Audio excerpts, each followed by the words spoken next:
Button गर्म हुआ नहीं हुआ तो स्टॉप वाले बटन को वन टाइम प्रेस आ जाइए बा। ठीक है, खोल के चेक कर लिया, पानी गर्म हो गया।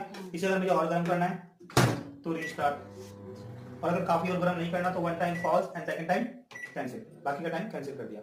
ठीक है, चल क्या रहा है यहाँ पे, कैंसिल करना पड़ता है, स्टॉप 2 बार दबाना होता है। कैंसिल। साइन किस चीज का आ रहा है, ये माइक्रो का, यही साइन तो आ रहा है। तो इसमें और इसमें अंतर क्या है, यहाँ पे डायरेक्ट स्टार्ट हो गया, आपका ऑप्शन तो नहीं मिला, यहाँ पे ऑप्शन मिल रहा है वाट इसको कम ज्यादा करना है। 900 वाट मैक्सिमम है, मिनिमम 100 वाट है।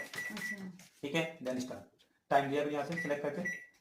ये कब का है, जब माइक्रोवेव का? अगर कोई चीज आप उसके थ्रू कर रहे हैं, जब हम YouTube पे सर्च करते हैं ना, वो कहते हैं इतने वाट पे पकाएं तब, अदरवाइज सब इसको हो जाएगा। सब इसी के चावल वावल बनाना कुछ। ठीक है।